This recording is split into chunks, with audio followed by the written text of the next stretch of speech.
We shall fight in France.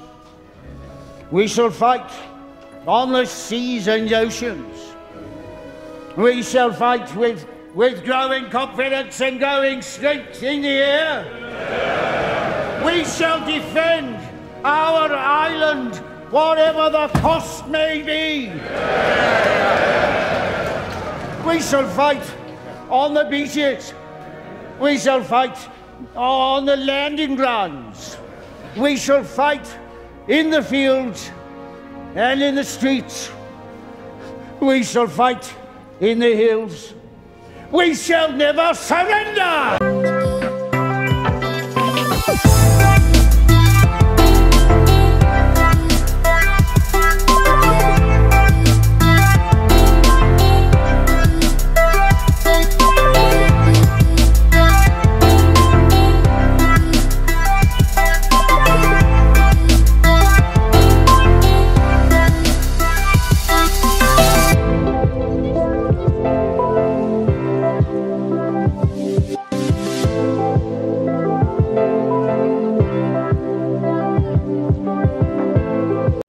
Oratory, the gift of the gap, or should I say, corrupt eloquence.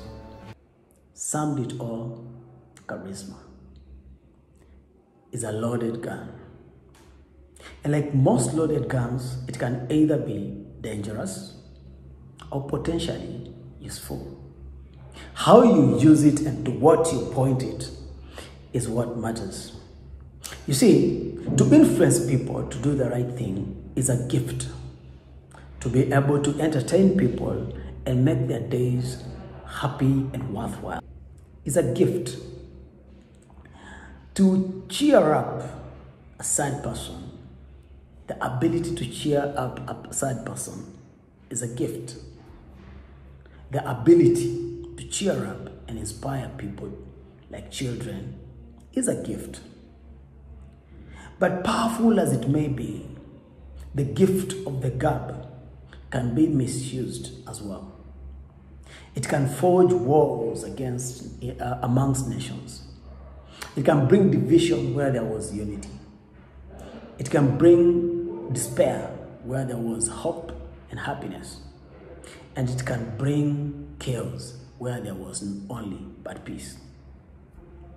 Carefully used, the gift of the gab can unite enemies, bring peace, bring end to wars, entertain people, inspire people to achieve greatness beyond their wildest dreams, and in fact, bring peace where there was only but war. It's about weaving words in a wise way. Make sure that you capture the attention of your audience and captivate them. It's about the art of speaking. It's about the rare ways of spinning a point. Give it a twist that captures the attention of your audience. The art of oratory has created presidents, leaders, influencers, and has brought people together to unite on a common cause. But today, I want to pick a very small aspect of oratory, or what I would call corrupt eloquence, or what you would call the gift of the gab, to show you how a small occasion that is very meaningful, as they say, a once-in-a-lifetime occasion, can be made perfect or actually ruined.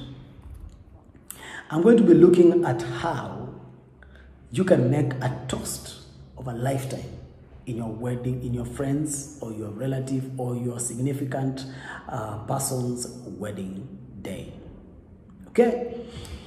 So it's the moment when the wedding, the vows have been exchanged, the rings have been exchanged, the priest has said his words, and the boring stuff is taken care of. The certificates have been signed.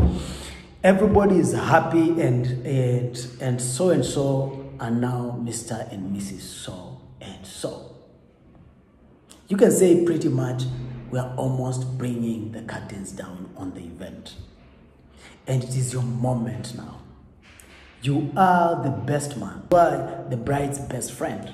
Okay? You are the selected person because of your qualifications. For whatever reasons, you are the most deserving person to speak today. To deserve does not mean to be able to.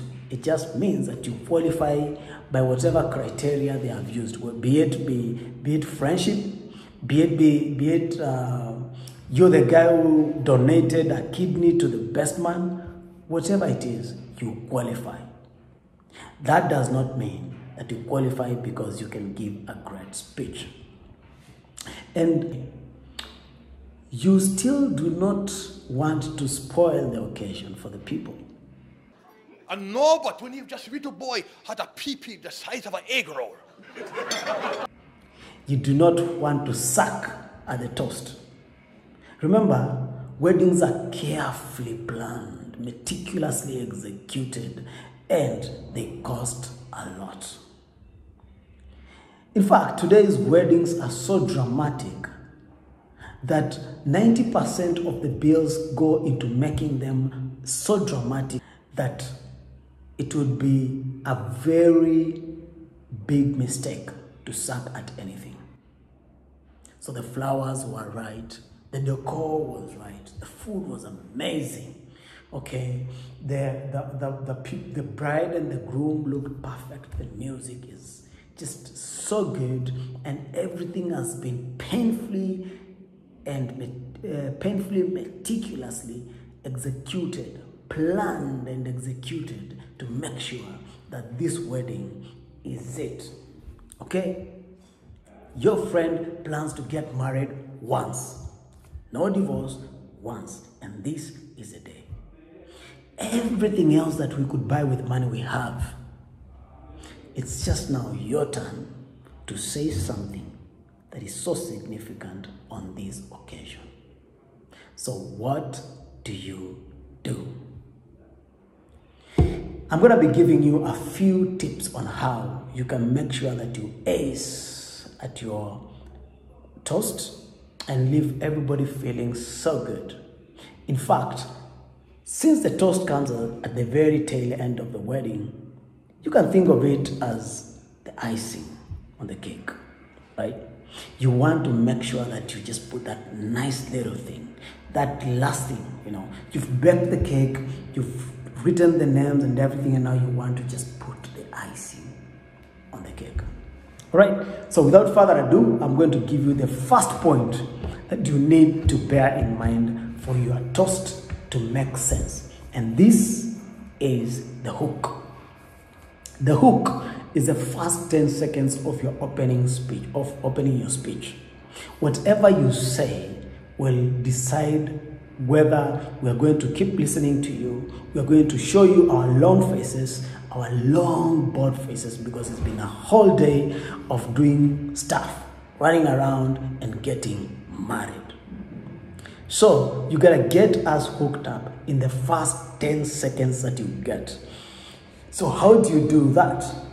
Now, most people who do not know what to do when the moment arises, they will start with introductions, long introductions about their names and qualify their reasons for being there because of maybe their relationship and all that. They've known this person for 10 years. And while you must say all that, it is how you say it that matters. Yes, what you say matters, but matters more how you say it. And so your hook has to be funny. It's got to be mostly embarrassing. You want a light moment. You want something that makes people cringe. And it's got to capture our senses. In short, you must invoke our sense of sight, smell, touch. You've got to bring all these elements on board for you to capture our attention. So instead of saying, I am so-and-so and I knew so-and-so back in high school, you can describe an interesting scene about how you met. Doug and I have been through a lot together, happy times and sad. When I was accepted in the priesthood, Doug was there waiting for me with a huge hug and a Bible that was signed by Cardinal Enders. And when his parents, Merle and Irene, passed, God rest their souls, I cried as if they were my own. Right? Could be he was the the kid with big eyes standing looking lost on the line, and he was shaking when he came to ask you where the toilet is. All right? Some people are very charismatic. They will start by assuring you that their speech won't take long, by making a joke. I have to go to the bathroom, so I'm going to keep this short. Someone stands. It's a joke, you get it, right? But it's gonna make you want to hear what is this person gonna say, right? First, he settled. He said he made you feel that he's an everyday person. It's a light way to start. Okay. Say for example, you want to tell us that you spent 4 years of your high school with Mr. Dan, who is getting married today, right? So you don't need to tell us, how you studied and you spent all your life with Mr. Dan. You can say something like, I spent 4 years looking for my socks in high school, only to discover that every other day Dan had our socks mixed. That tells us how long you spent the time together. I might not give you the right punchlines for this, but I'm trying to point you to the direction that you can put things in a certain way that makes sense. You can talk about how this guy, if he's a big guy, how you met him and how you remember the first time you saw him eat a cheeseburger and the way he molded it like a polar bear, Whatever it is, you need to capture our attention. Make a joke, right? Make it funny. Let us cringe, You can tell us that, how you met this guy and how he snored or whatever it is that will get us going. But it has to be consistent with his character, and it has to be something that we can cringe, something that gets our attention and we want to know more. Okay, and of course, when you get when you get the hook, you're gonna go to what I've just told you. You're gonna give us your background. Okay, it's always important for us to know what's your relationship with the bride or the groom. How are you related to them? How are you relevant? You've got to qualify why we should listen to you. But while you're doing it, don't be too serious about it, right? You can find ways of making it sound very funny. For example, you can tell us how you've been the slave to your little brother ever since he showed up, 26 years ago, right? From taking care of his diapers to reminding it, to sacrificing your lunch when he forgot he's at school, and whatever it is that, siblings go through that you think the other sibling made you a slave. Make it light, explain we get it, like you've known this person for 26 years, but how you put it is what is gonna make us enjoy your toast and be so attentive as you give it. And at the end of the day, it's gonna be one thing when they play that wedding clip, someone is gonna play it back, right? And that's what you want. You want, when you're done with your speech, you want the barman to be like, you know what? I got a free drink for you, You want to be a rock star. You want people to come and tell you, oh, that was nice, Wow, you cracked my rib, whatever it is. But you will have made their moment. So, after that, of course, you need to close it. Remember, I'm not giving you many points because a toast is not a long story. It's supposed to be short and precise. Okay, so you need to close it. You need to close it on an emotional note, right? If possible. Do you know why you need an emotional note? Because you want it to be memorable. Okay, some people will give a speech. You go and give a joke about how you met this person, and at that point there is a certain character. You've like given a blow to this person's character, right? And as much as it is entertaining, you need to have a comeback and put an investment on their character. Okay, so you will tell us, oh, you know, I met Dan. He was the biggest kid in the block. He was carrying a milkshake and a big toast of bread. He was mauling on it like a polar bear, and it got my attention. And I thought, this kid must be something. All right, so you're gonna go ahead and tell us how you spend your years of high school looking for your underwears, because he always somehow ended up picking your underwears from the cloth line instead of his. Make the joke to tell us how long you spent time together. You can go ahead and say, you know, you grew up and you realized that high school was not hell because you had to take care of him even when he was a grown-up, because you ended up working together and he does not like coming to work on Fridays. You see, whatever it is, you're explaining to us how you guys have walked the journey together, but you're weaving it with some jokes and some nice things that we want to hear. All right, so when you're ending up, all right, this is an important person. You've got to come back and put some investment on his character. And how do you do that?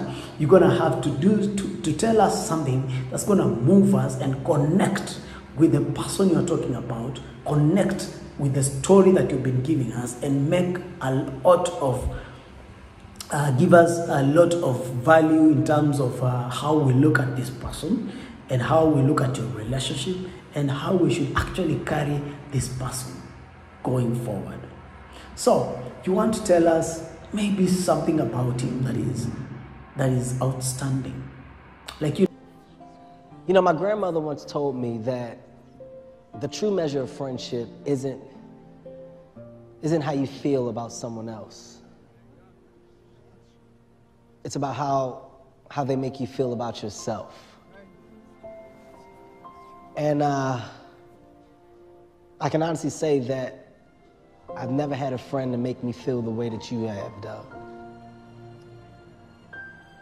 I'm not gonna go to that. What I'm trying to say is, if you do that, then it's a whole complete cycle. Most people choose to do it the other way. You want to start with the emotional part. You want to make us feel an emotional burden, right? You want to make us feel sorry for some reason, or feel like you are so important to this person. And what that does is that makes me feel like this is your person, and it's your story, and it's none of my business. When you start with a joke, you make me feel that I'm justified to enjoy this moment, and that it's okay, that nothing has to be perfect, and that you want to share this because you're being very genuine, and it's just that you want to entertain me while you tell me about it. Okay? So next time when you're giving a toast, remember those points. 1, give us the hook. The hook is gonna get us hooked up from the moment you open your mouth to the moment you go to sit. And the hook has to be funny. It has to be a little bit uncomfortable. If possible, it has to be a bit embarrassing. And it has to get us going, right? Then after that, give us a background. But while you're doing it, don't be statistical. Don't go into maths. Don't go into inventory of how you and whoever person is who's getting married know each other, and trying to really qualify your relationship. So in detail. Make it fun, make it light. Give us the secrets, yeah? Tell us the secrets, the things that we don't know, Tell us some embarrassing secrets. While you are qualifying the time you've spent together, yeah? What are those things we don't know about this guy, about this lady, Yeah, we don't know that she used to keep a donut in her purse when she came to school, yeah? We don't know that she eats in the toilet, We don't know. But you are the best friend, is what you know. Tell us, okay? So while you're giving us the background, give us some of that juicy stuff that we don't know, right? Make it funny. Don't, of course, you've got to be sensible. You're not gonna, I'm not gonna go into that, okay? But you have to give us the juice, right? We might cringe from time to time. And when you are done with that, you need to qualify the whole affair, the importance of the moment, with an emotional ending, okay? If possible, score it in a way that, we are left saying, wow, what a man, the groom is. Wow, what a lady. You know, leave us with something that's you're gonna take home about this person. Something that's gonna make us wow about this person. All right, a genuine fact about this person that makes them so special to you and to everybody else. Well, that's all I had for today, and like I always say, I do this for you, and I also do this for me. I do this for us. This is your channel as much as it is my channel, right? So I'm going to implore you again, if you like this small video, I want you to give me a thumbs up. I want you to subscribe to the channel if you're not a member, and I want you to click that bell so that next time I share a video, I see your view even before I shut down my computer. Okay. On top of that, I would love to know what you think about making toast. You can share in the comments right there. You know, let me tell you something. You grow every time you try to step out of your comfort zone. I am a very shy person, but I try to, you know, speak. I try to share, and I go to videos and I share my point of view. I have found moments when I shared and someone was like, "Wow, that was enlightening." So you can as well go to the comment section, make a comment, tell us what more we can do with our toasts. Yeah, what kind of embarrassing toast you've had? Did you have an embarrassing moment? Yeah, what should we do or what should we not do? Okay, it is you're very welcome to share your comments and sentiments about this topic and any other topic on the videos that I have been sharing. This is Mind Stuff, where we discuss stuff of the mind. Did I just say that? Yes, this is Mind Stuff, where we share stuff about the mind, hacks about life experiences, and what sense we make of them. Until next time, I'll be looking forward to seeing your views, to seeing your comments, to seeing your likes, and to interacting with you. In the next coming days, I will depart from talking about sales and just generally to talk about influence, charisma, and the gift of the gab. Stay tuned, because my next video, I'll be dissecting the character Reddington of Blacklist, and I'll be telling you why he is such a charismatic and powerful actor in that series.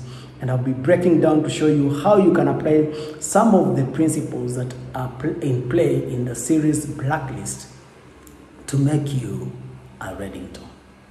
Until then, salute. It's been real, and it's been a pleasure to talk to you and to serve you in this little way. Goodbye.